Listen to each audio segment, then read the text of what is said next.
Most Canadian retirees are making a six-figure mistake with one of the most powerful accounts they own, and they do not even realize it. If you have a tax-free savings account and you are in retirement or approaching it, what you are about to hear could change the entire financial outcome for you and the people you love.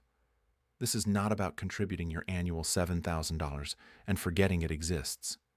This is about a strategy that turns a modest TFSA into a tax-free estate worth well over $1 million, and it works for regular Canadians, not just the wealthy. Stay with me, because the next few minutes could be worth more to your retirement than any single financial decision you have made in years. The way most retirees use their TFSA is costing them dearly. Here is a picture that will be immediately familiar to most people watching this. You have spent your working years building up your RRSP. You have been disciplined. You have contributed regularly, watched it grow, and now you are in retirement or getting close to it. You have also been putting money into your TFSA when you could, and you might have somewhere between $100,000 and $250,000 sitting in there right now. But here is what almost every Canadian retiree does with that TFSA. They treat it like a plant sitting in the corner of the room. They water it once a year, usually in February, right before the tax filing deadline.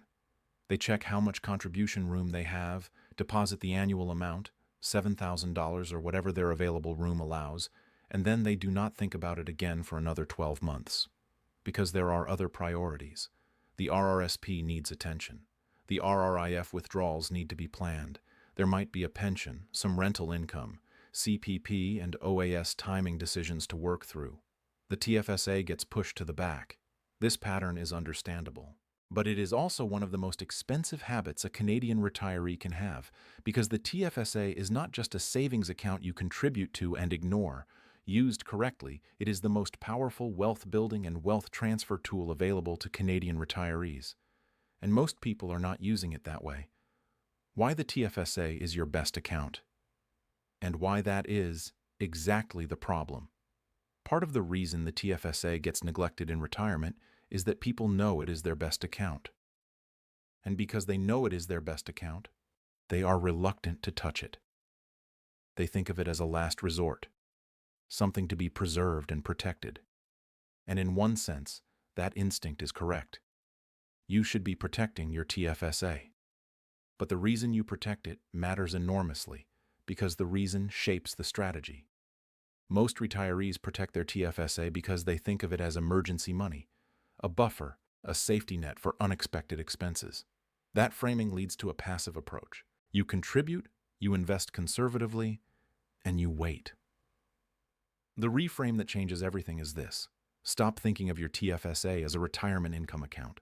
Start thinking of it as an estate account.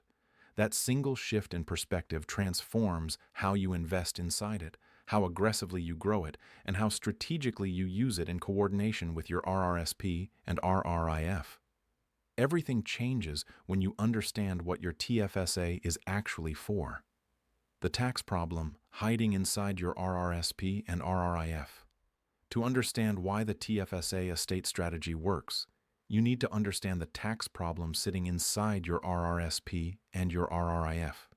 Every single dollar in those accounts is fully taxable when it comes out. Every dollar. That is the deal you made when you contributed. You got the tax deduction on the way in, and the government collects on the way out.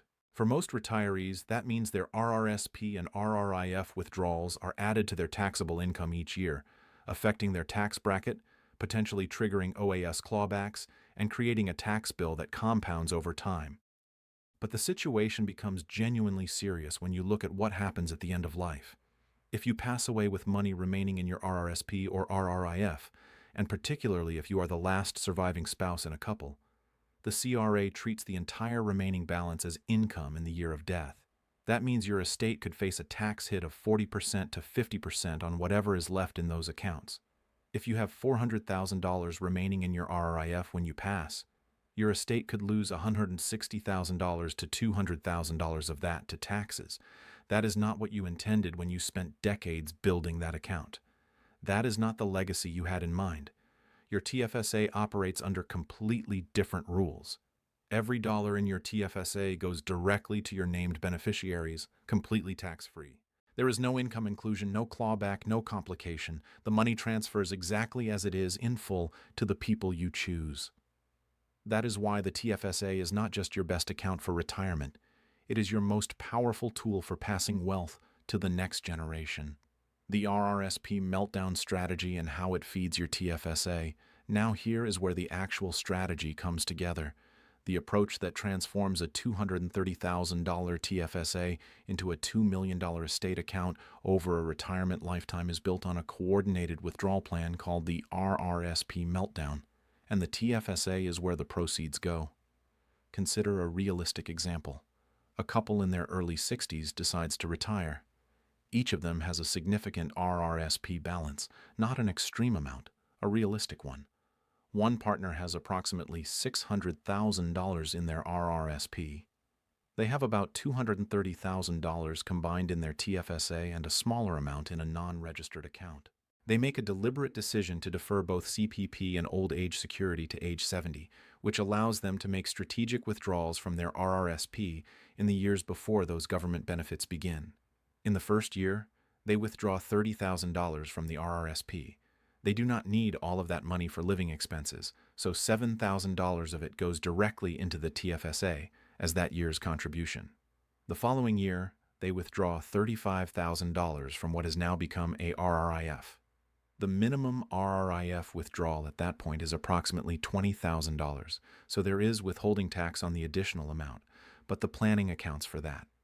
Again, $7,000 flows into the TFSA. This pattern continues year after year. The RRSP and RRIF withdrawals are calibrated to keep the effective tax rate low. In this example, consistently around 15% to 16% throughout retirement, which is a remarkably efficient tax outcome. The money not needed for living expenses waterfalls into the TFSA year after year, building steadily. How the annual TFSA contribution limit grows. Over time, one factor that accelerates this strategy over a long retirement is that the annual TFSA contribution limit itself increases over time. The government adjusts the limit upward, rounded to the nearest $500, roughly every 2 to 3 years as inflation moves it. In 2025, the annual limit was $7,000. By 2028, it is projected to increase to $7,500. A few years after that, it reaches $8,000. Then continues climbing. Further into retirement, the annual contribution amount available will reach $10,500 and beyond. This means that over a 25 to 30-year retirement, the annual amount flowing into the TFSA from RRSP and RRIF withdrawals is not fixed. It grows. And because it grows inside an account that compounds without any tax drag, the effect is dramatic. By the end of the retirement plan in this example, the TFSA that started at $237,000 has grown to $2.3 million. Not because of speculative investments or unusual returns, but because of consistent contributions, compound growth inside a tax-free environment, and a disciplined withdrawal strategy that prioritized other accounts first. That is the power of treating your TFSA as an estate account rather than a retirement income account. The investment strategy. Inside your TFSA must match the goal. If your TFSA is an estate account, money you intend to leave to your beneficiaries rather than spend in retirement, then the way you invest inside it should reflect that. And for most retirees who have this conversation honestly with themselves, the investment approach they are currently using inside their TFSA is far too conservative. There is a common mistake embedded in the very name of the account, tax-free savings account. The word savings leads people to put their TFSA money into high-interest savings deposits, GICs, or other low-yield instruments. That is a costly error. High-interest savings accounts inside a TFSA are not growing your wealth. They are preserving it at a rate that barely keeps pace with inflation, and sometimes does not even manage that. If you are not planning to use your TFSA for income in retirement, and for many Canadians with a substantial RRSP, a pension, CPP, and OAS, you genuinely may never need to touch it. Then you should be investing it for growth. Stocks, equity ETFs, Broad market index funds or other growth-oriented instruments are appropriate inside a TFSA when the account is being managed as an estate vehicle with a multi-decade time horizon. The S&P 500 has historically returned 9% to 10% annually over long periods. A well-constructed Canadian equity or balanced equity portfolio has returned in a similar range over time. In the planning example described earlier, the RRSP is modeled at a 7% return, reasonable for an account that may need to be accessed regularly and where some capital preservation is appropriate. The TFSA, however, is modeled at 8%, reflecting the fact that it is being grown for the long term with no planned withdrawals. That 1% difference in return, compounded over 25 to 30 years inside a tax-free account, is worth hundreds of thousands of dollars. In some cases, it is the difference between leaving your beneficiaries $1 million and leaving them $2 million. This does not mean speculating. It does not mean chasing high-risk investments. It means aligning your investment approach inside the TFSA with the actual purpose of the account: long-term, tax-free growth for eventual tax-free transfer. When it does make sense to use your TFSA in retirement, this strategy is not a rigid rule that you never touch your TFSA under any circumstances. Life is not that simple, and neither is retirement planning. There are specific situations where drawing on your TFSA during retirement is not only acceptable but actually the smart financial move. The first is avoiding a higher tax bracket in a particular year. If you have an unusually large expense, a major home repair, a vehicle replacement, a significant travel expense, a family event, you need additional cash. Rather than increasing your RRIF withdrawal to cover that expense, which would push more income into a higher tax bracket, you can draw from your TFSA instead. The TFSA withdrawal does not count as income. It does not affect your tax bracket. It does not trigger OAS clawback. You get the cash you need, and your tax situation for that year remains clean. And because TFSA withdrawals create recontribution room that is added back the following January 1st, you can replenish what you took out once the expense has passed. The second situation is managing the OAS clawback threshold.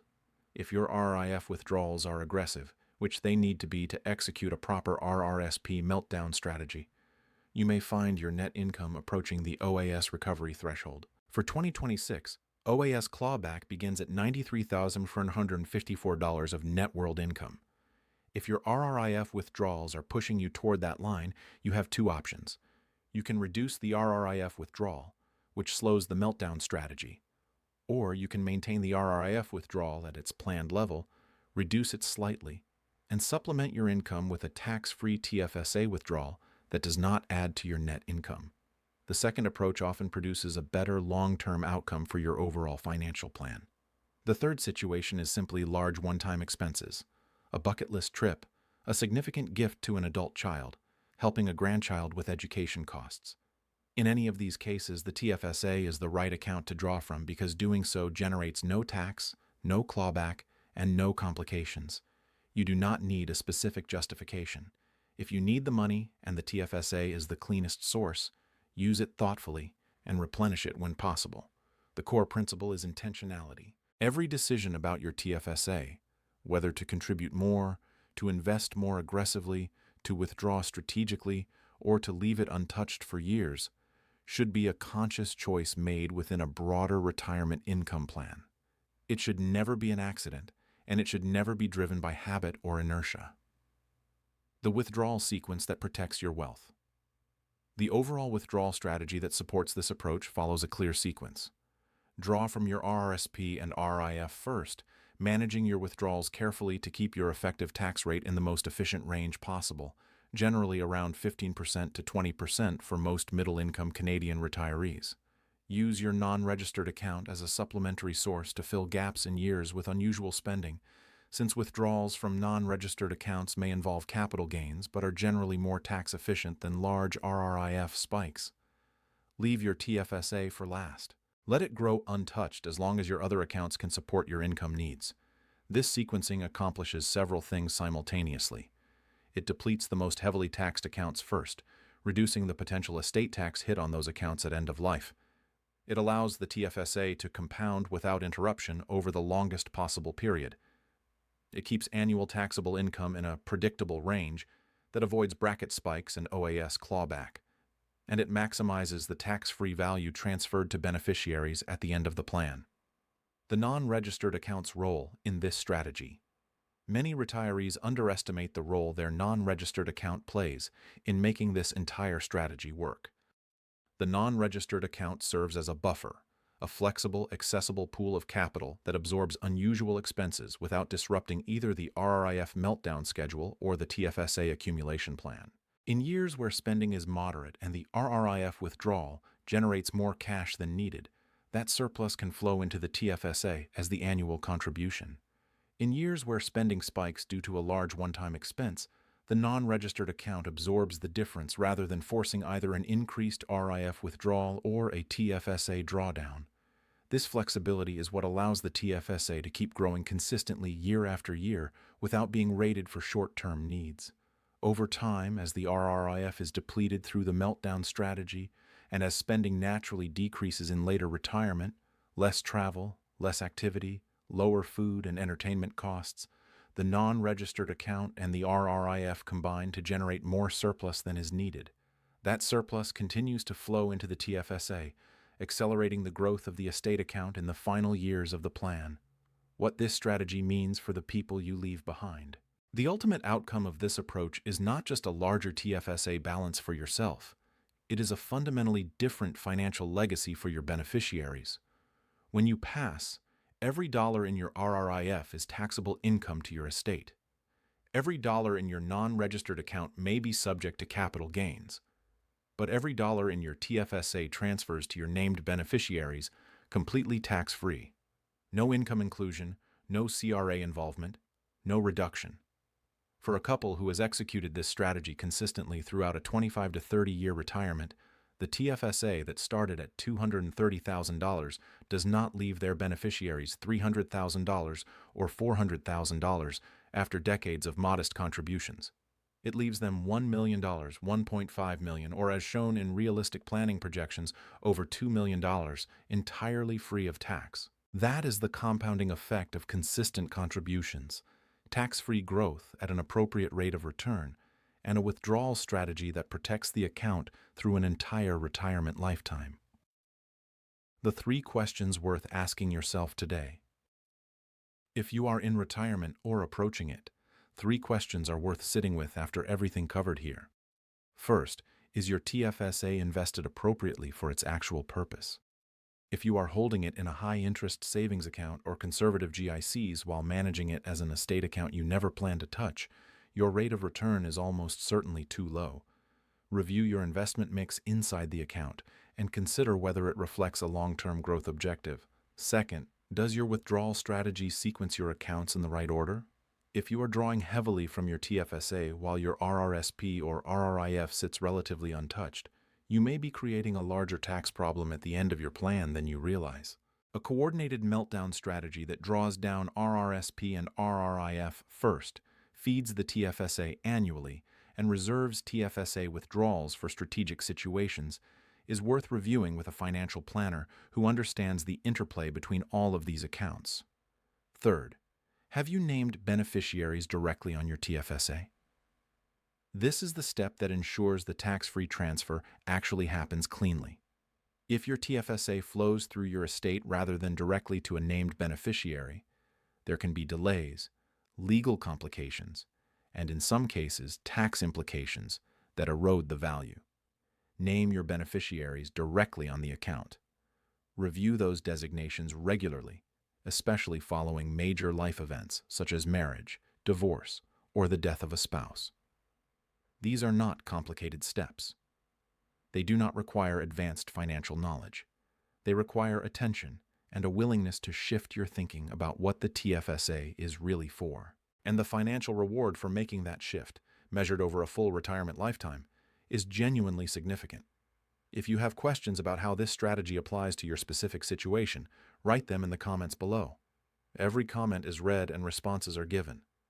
Whether you are unsure how to begin a RRIF meltdown, whether you are trying to figure out the right investment approach inside your TFSA, or whether you want to understand how CPP and OAS timing interacts with all of this, bring your questions. You will find that others in exactly the same situation are asking the same things, and the conversation helps everyone. If someone you know is heading into retirement or already there and still treating their TFSA like a savings account they rarely think about, please share this with them.